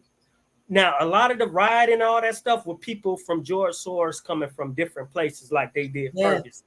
Now, let me be clear. Now, going back to George Floyd, the documentary showing George Floyd, and may he rest in peace, because I don't wish death on nobody, but let's call the spade a spade, because this is how this stuff works. George Floyd was like on drugs, you know what I'm saying? Fentanyl. And a year before he passed, he was encountered by a cop and stuff like that. He got pulled over, and a body cam showed him, swallowing the fentanyl and stuff like that. He had to go to the hospital. You know what I'm saying? I will send you the link. This documentary was raw, uncut, no chaser. Like it was the hurtful truth. And this is why Kanye and Candace was saying what they were saying, because they had to see this same footage. And this documentary was well put together. And so it had a broke down. I showed them when he got pulled over, right? The police were nice to him. They wasn't messing with. They were trying to cooperate. I'm like, hey, listen, calm down. We here to help you. This and that. And George Floyd was giving him a hard time. Now, I'm not saying all polices are friendly and this and that, but I done had some encounters with the police as a black man in America. Plenty. I have battery Leo charge on me. Trust me. I've had my encounters. But I'm just keeping it real, y'all, because I don't want us to be deceived. I'm tired of us taking a bait on certain things to rev up our emotions and give out our energy for deception. Now, George Floyd, when they was cool with him. They wasn't beating on him and stuff like that. And he was snatching, he was wilding. I was like, whoa, anywhere else, boy, the police would have beat your ass, but they ain't beat him. You know what I'm saying? Like for less. I'm like, whoa, he was wilding hard. So it's like, all right. So then they had to put the cuffs on him and fighting him and stuff like that. And he was swallowing in the pills. And other people with him, they left him. So so they sat him in back of the car, and he was like kicking the police. Like this is before the controversy now. He was kicking the police in the legs and everything, kicking the door and everything. And he was in back of the car with the cuffs on, saying he can't breathe after he swallowed the fentanyl pills. He was saying he can't breathe, and then he started laying down after he's kicking the police. The police had called 911 and stuff like that to come to him. And it was like, we need somebody, and it was actually trying to help him. So then he had came out the back, and he was like flopping at the fist. Now, the move the cop did on him on back of his neck was a move that in their book they were allowed to do, but in court the chief said, "Oh no, we're not allowed to do that move." But they showed the handbook that this is I did it to my son. I tried it. We did it on each other to see what would happen. Right. And so he kneeled right here, yeah. But George Floyd was already probably gone before that happened. So yeah. when the ambulance came and they got him in the ambulance because they went to the wrong address at first, because the police is like pleading, like, please hurry up. We he needs help, he needs assistance, like pleading to the paramedics, hurry up and get here, please. So then when he got on there, the police giving him CPR, trying to help him and shit. And the paramedics didn't have certain equipment in the ambulance. So the police like, damn, what the fuck? You know what I'm saying? We trying to help this man out. Y'all ain't even got y'all shit together. This is all on camera. I will happily send the link. So They broke it down. So, and then, you know, that's when everything started getting controversial and stuff like that. So what happened on the news, they're just showing all these clips. And I think a lot of people maybe don't realize this because they did it during CV or the medical pandemic, whatever. They're showing clips from movies. They're showing clips from other incidences. Like they'll fill in the news to make things look away by just throwing out clips. Because some of the clips that you're watching on the news, that's not him, right? It's different haircut, like different black man, different stuff. And so it's how propaganda works. You never know what we're watching. Right. So it's a lot of deception. Like I said, I don't think anybody deserved to lose their life. But if we gonna keep it a buck and keep it real, like he straight up OD. That's all. They showed the drugs in the man's mouth on a body cam, swallowing the pills. Wow. Then they showed the year before he did the same thing when confronted by the police. He was fighting with the police and like putting the drugs in his mouth. He had to go to the hospital then a year before that, you know. So, but again, it was a political year. You know how the Democratic Party works and stuff like that, because, you know, it's like, oh, you know, all this racism going on. And Mayor showing up at his funeral. Right, play on Mayor the showed up at the funeral, getting down on one knee. Did you see that with some Hillary? It was a dog and pony show, and you know, and it's crazy because it's the power of the media, it's the power of platform. It's Operation Mockingbird. You know what I'm saying? When you understand how the CIA works and you funded by George Soros and all that other stuff, and they show how they let the precinct burn down, how they told the police stand down, don't have your weapons, leave the weapons in the precinct, abandon the precinct immediately, and then had the people and the police are like, what? We ain't never do. Yeah, it was like the Capitol building. Right. Listen, these things happen on purpose to push narrative with political agendas tied behind them and stuff like that. You know, that was ways by and get in the office to have the immigrants to come in and so on and so forth. They've been wanted the immigrants to come here. Since you said Miami, remember all the arrests in Miami, but none of the people who were protesting and arrested in Miami were from Miami. They were all like right. Same thing with Ferguson and being in Minneapolis for a handful of months and talking to the people. Like I had a hotel down the street where all that, me and my wife Chanel, we had a hotel down the street from all that, where all that happened. And it wasn't too far from the Midtown area of Minneapolis, by Chicago Ave and Lake Ave and all that other stuff. So yeah, I was right. I was not too far from all that. So, but meeting the locals and talking to the locals and stuff, you know, again, a lot of the people that were there, there was just a surprise too. They was like, man, because Minneapolis is kind of like Sacramento. Like, again, the racial get along there is very high. It's very diverse and intertwined. Well, you can even tell that races in Minneapolis, they like, kumbaya. Even when that crowd was gathering, that crowd wasn't all black or all white. That crowd was diverse that started to come out to go towards the court. That's Minneapolis. Even the officers was white, one black, one Asian, and that's just the demographic of that city. Like this is real kumbaya. It's just real, you know, unison. I'm not saying racism don't happen there, but in comparison to other cities in the United States, I'm gonna let you just throw out. It is kumbaya, and that thing it's like a Sacramento. It's the closest. Sacramento is the closest city I can compare to Minneapolis. What about the female with the ambulance driver? The female ambulance driver, because that kind of her family was not quite right. She's in that the female ambulance driver in a documentary. She was there as a bystander. If we're talking about the same. No, the one who her house got shot up. Oh, remember the girl? They were like, "Oh, she's innocent. She was an ambulance driver," and they kicked in her door, shot up her house, and she died in her house.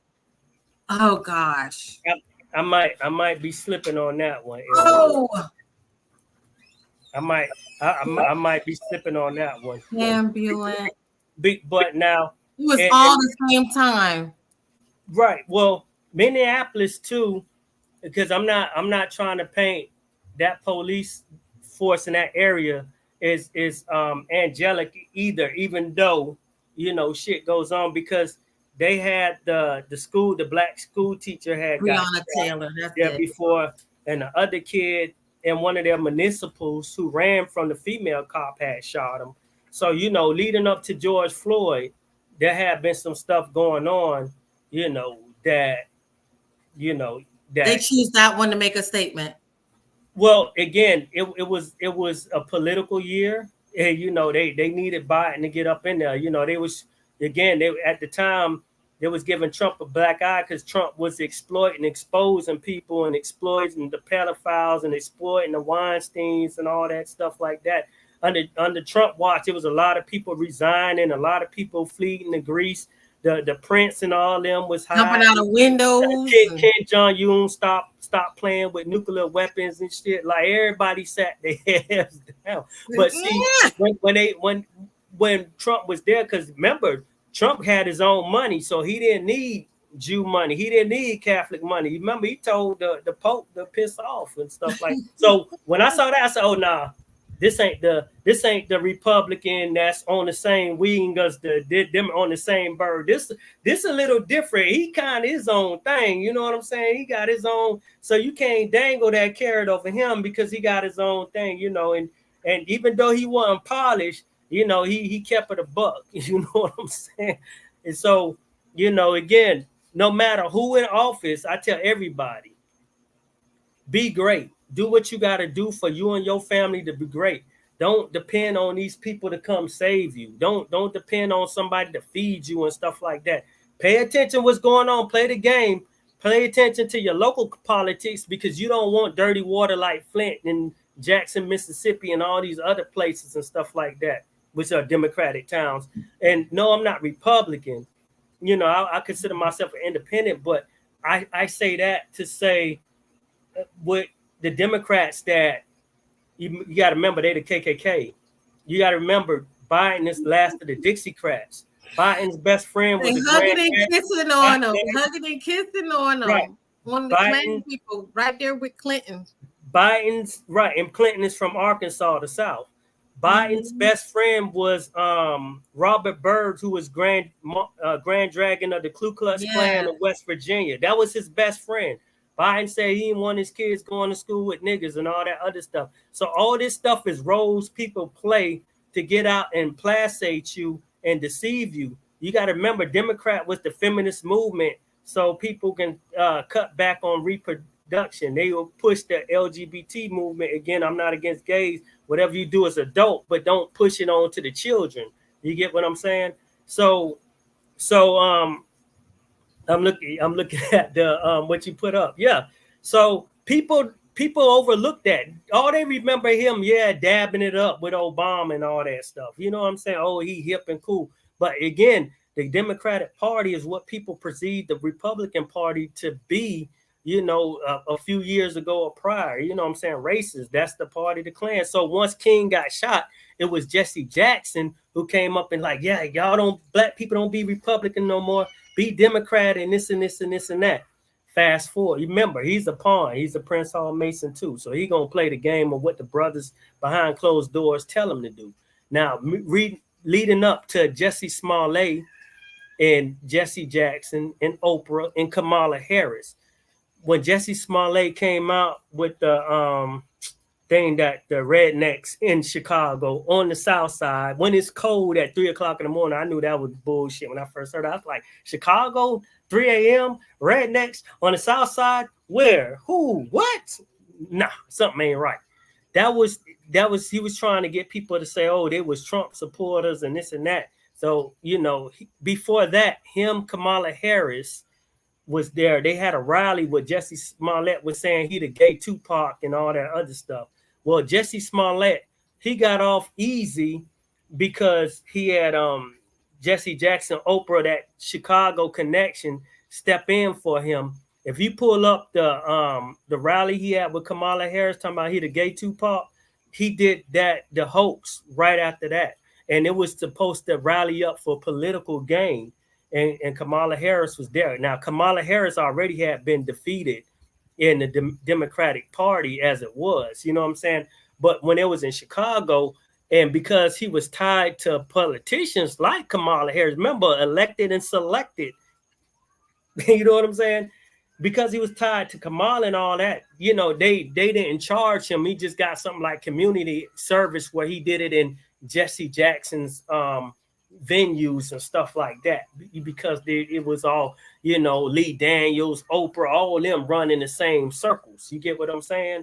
And a lot of this is just to orchestrate. Remember, Cosby got locked up because he was going to buy NBC and put out another substantial show, but they wanted Empire to come out instead, and they didn't want Empire to compete with the show Cosby was going to come out that was substantial. They even killed Cosby's son and all that to try to get him to sit down and stuff, and Cosby never did. So then they found the way to, you know, shut him down and stuff like that, you know. So all that stuff is deception, you know. So yeah, I don't trust Jesse and all that other stuff, all that African American, all that other stuff, man. It's all brought and paid for. You know what I'm saying? This Again, one right here. Yeah, again, you got to realize, you know, he set King up, you know, because King start again doing on his own thing. Once you get off the script and do your own thing, boom. So again, inclusion is the hell of a drug. If Black people are accepted and in society, you know, again, like you said, they want nice things, you know, make you feel a part of. Come on, you remember how do you bring the chicken's neck? You fed the chicken ain't gonna run from you. Gonna pet that chicken. Same thing with the sheep. The sheep gonna go to the shepherd because the shepherd feeds them, but the shepherd gonna slaughter the sheep eventually. You know what I mean? So you gotta understand that the games are played. Everything in our history is a bunch of bull. From Columbus discovered America and all that other stuff. We never hear about the Moors that came here first, or the Vikings that came here first, or how the Vikings were tied to the Knights Templars that were coming here because they were dealing with the Moors and Olmec statues. You hear Columbus because Columbus had Jewish ties, you know what I'm saying, to Louis de Santiago, Aaron Lopez, and all those other people who financed them through the Netherlands, but yet they give Spain the credit for it. And he was Italian, you know, so when you're Italian, you're dealing with the Vatican and all that other stuff. So, you know, it's, man, listen, it's so much that goes in with Operation Paperclip, Operation Mockingbird, all that stuff, man. Once you tap in to some substantial knowledge and some real history, ain't nobody gonna be able to, you know, hoodwink you and bamboozle you because you know how the game is played. I like you using the old words. Now, the giant chicken. Oh my God, you're using the old school word, hoodwink. Right, hoodwink, because that's what it is. It's a lot of deception, but you know, before I go, I'm gonna be on another 11 minutes. I want to focus on solutions, because we can go all the way to the cows come home and point at this and point at that and complain about this and complain about that. But the real question is, what are we going to do about it? You know what I'm saying? That's what we got to solidify and find solutions. Again, a lot of this stuff targets the youth. And I always say we have to be our children's influence, because our children's the future, you know, and a lot of times our children get caught up into, you know, things on social media and stuff like that. But we have to find ways at a younger age to stay in control. If we're positive role models and parents to lead, we got to, you know, put out more positive things. Like I put on my Facebook page, you know, a little white kid and black kid back in the 50s in Chicago, 1-8 and 1-5, they were hanging out. You know, we got to start putting out more positive stuff, because if I can make a difference and I'm one person and I affect one person, then I did a good deed, because that one person can change the world and help change the narrative. If you do your thing and Terri do her thing and the people watching this stream, they do their thing, and they, you know, they put action into it, and we're not just on, you know, on the keyboard, you know, typing and dropping knowledge and having a pissing contest of knowledge and all that other stuff. We got to put in work, no matter what your background is, no matter what your belief is. If you have integrity, it don't matter what you are. You know what I mean? But we have to get back to the substance, you know, and again, you know, even my little one, I'm going to try to teach him the substance. I'm gonna teach him that Abrahamic religion comes from Hindu. You know what I'm saying? Brahma bull is Abraham, Brahma. You know, the golden calf is the age of Taurus and the beginning of the age of Aries. Why the Jews, Yom Kippur, blow out the ram's horn? Because the golden calf they would worship when Moses came down. It's all astronomical. So we had to get back to, and Jesus with the Pisces and so on. Now in the age of Aquarius. So, but anyway, we had to get back to the substance. You get what I'm saying? And we have to gain our platforms. And if we can come together as a collective and say, nah, y'all not gonna give us sexy red. We not gonna subscribe to that. And so on and so forth. And shout out to Yali, because she does her things.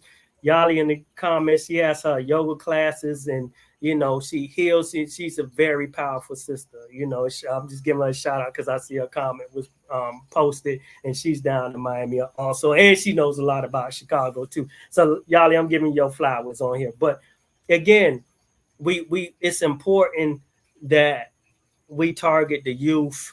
You know, try to help the youth out, whether we help them with homework, whether we try to plant seeds in their fertile mind, because the renaissance that comes is going to fall on them.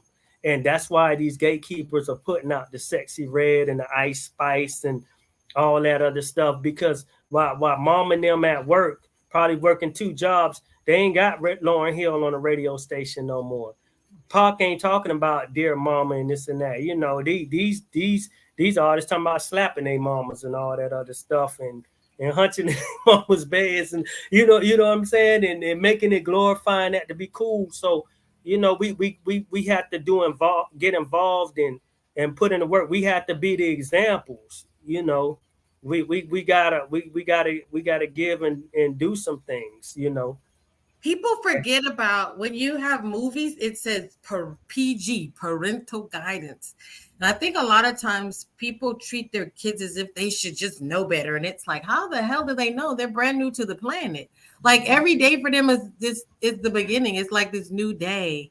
You know what I mean? Right. Just like say the first time your kids get in a fight at school, why should you be spanking them for getting in a fight at school? Like this is a new scenario. You never left me on my own on a school ground. Nobody ever pulled my hair and called me a name. So when I punch them in the face, you know what I mean? Like, how am I supposed to know how to react? Like, I feel like a lot of times when it comes to things, even as they watch movies, like you really actually do need to be there, because it will surprise you as sometimes what the person is watching and what you perceive versus what the other person perceives, that they actually need things explained to them. Scenarios need to be explained so that you see what side that the person lands on, or even at least I like to ask myself questions. What did you think about that? When that person said this and this person said that, what did you think? And I want to know what he thinks first and then see where he's at, and now say, okay, here's the adjustment. Let's make an adjustment. And I think people have kids, but they don't really know that their kids need more time than what we give them. But I know that people, when they have a job, they have the pressure of the job, and they say, I gotta be at work. You know, and I've told ladies before, right, your job, you could die at your job, and they'll walk over your dead body and give you a moment of silence and walk over your dead body. They don't give a fuck about you. What you need to do is invest in the kids, in your children and your family. We lived in that 12-step thing, 12 grades. If you alcohol and them anonymous, 12 steps, that 12-step system. But 12 steps, 12 grades. Right. Come on, Terri. You're right. I just wanted to say we have to educate the children, but we also have to educate the parents. Exactly. They're coming from a place of ignorant. Well, I shouldn't say exactly. But right.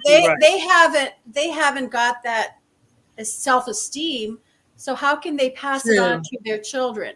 And so it's more than just like we got to teach the kids, and we have to be intentional. But we also have to be able to realize that the rest of the society has got to be Right. educated Rely on and people open exactly. up something that and they may that not sort of have thing got. as well. So it's Exactly. not, we can look down on the generation below, but it's this generation that we're at that That's also needs to have the healing.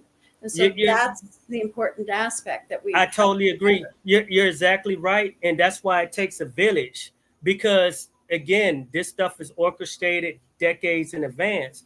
You got a lot of parents now that are the crack babies of today. You know, where a lot of the fathers got locked up for selling the crack, the mamas out there, and then you had the crack babies that are born where grandma was taking care of, you know, 5, 6 kids because the daddy locked up or the mama on crack or whatever. And now a lot of them are the parents. When you break that family structure like that, you get what I'm saying? They're out to fend for themselves. They don't know no better. And again, we say keep the children away from this, but if one of the parents have to work 2 jobs, or they're going to work, and we need phones nowadays, and you can just go to Google or you can go to the Netflix app or the Hulu app or whatever.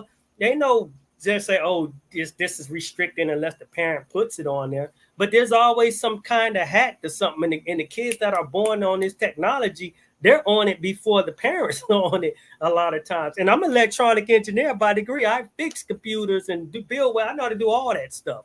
But I'm just making my point to the technology. So the exposure and exploitation is prominent. Again, when I grew up in a single parent home, and when I came home from school, yeah, Tribe Called Quest was on the radio, Lauryn Hill and all that other stuff. If it was a rap song that was ratchet, just say, let me go back to I was even younger. Roxanne Shante, if she said a cuss word, it was beep, and it wasn't even right. She might have said damn, and it was beep. They were beep, bleeping. You know what I'm saying? So this will let you know how it changed. So we didn't have the technology like we do. We had to pull out that card catalog or get that Britannica and all that other stuff at the library. They may have had programs and all that other stuff then. So that substance, that's still, you know, community type stuff. You know what I'm saying? You had mentors or whatever, or somebody reading story time after school program. So that's what it is. Now you have parents that are, oh, you ain't finna talk to my child, and the child may be wrong. So that's getting away from the family dynamic. You know, it takes the village. So in the future, moving on, there has to be something. If any of us can just gain, even if you make a difference, you may not have the recognition or the fame or whatever. It don't matter. I'll send your name to Billy Carson to get recognized for an award or something. Like, you know, if you're doing it, you got to do it from your heart. You got to feel like you're doing a good deed, not because integrity is not doing it so people can see you doing it. Integrity is doing it when nobody's paying attention because you're doing it from the heart and you're doing it coming from a genuine place, you know. And if we all can do it, you know, then it's starting to become a collective. But the first thing first is that mind. We have to fix our mindset mentality. You know what I mean? That's the main thing, because these children, again, they're the future, and it's going to be a day where I can't get up on this chair and wipe my own butt. You know what I'm saying? It's going to be these children who are going to have to look out for me, you know.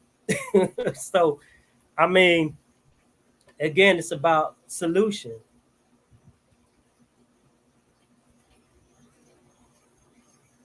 Terri? Terry's muted. You're muted, Terri.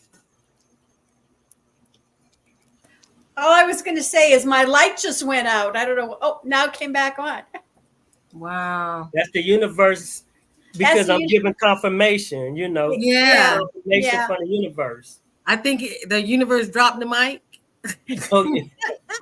The lights went out and now they came back on. All right. Listen, before I go, I just want to say this. Thank you for having me on your platform. For everybody in the chat, thank you for being here to be a part of this dialogue that we're having. You know, I can learn from all of you in the chat. We all can learn from each other. If you didn't hear me earlier, you know, it's all about frequency. We all can be a symphony. Somebody in the chat can be the drums. I can be the guitar. Terry can be the violin. Erica can be the piano, but we all can be harmonic if we synchronize and create a symphony together. and put beautiful vibrations out here in the world. You know, long as we're operating and vibrating out of generosity and integrity, it's just karmatic law that all the good stuff, you know, that's perceived as good will come in. Remember, we cannot buy happiness, and a peace of mind is always priceless. Yeah. And I would just say that it will take all the good people. Because I think I was talking to a young man today, and he was saying, you know, how bad the world is and it's going down. And this guy's like 16 years old. And I said, it's not that. The quiet majority has to stand up, because the loud minority has done lost their damn mind. And so we need the quiet majority, because the positive voices, actually, the do-gooders are actually the majority, I believe. And I believe but that. we just don't have the platforms. That's all. Right. We want to be good, and we want to mind our business. We don't want to control the world. But the thing is, the rats want to control the world, and they're busy trying to do it. So here it is. They have that old saying, the squeaky wheel gets the grease, but they're the ones who control the propaganda, right? And it's only, it's like 1%, but they make us think that it's much larger, but it isn't. You just wonder the soul of a person who would pretend to be in a plane crash and be the crisis actor. Like, it baffles me, the soul of the people who would actually participate in carrying these things out, more so than the person that's actually paying to get it done. Those are the people that creep me out. Well, look at it like this: the Ukrainian president is a crisis actor. You know what I mean? Ronald Reagan was a crisis actor. Again, this stuff is orchestrated. You get what I'm saying? Not to go back into all that, but I mean, remember, you said the people that control. Remember when artists start being independent, it was having commercials around the turn of the century. Oh, please say the music and this and that. This is what they were talking about. And when they got independent, again, the powers that be brought the radio stations, Clear Heart and iHeart and Clear Channel. And now you got your Sexy Reds and your Ice Spices in the waves, tuning into the children's ears, influencing. So, yeah. So, you know, again, we you know, it's a process, but you know, how do you eat an elephant, right? One bite at a time. Bite at a time. And we're going to end it there. You all have a good night. Give us some thumbs up, some likes. Thank you for participating in the chat. Share this because it's a great conversation, and we're out of here.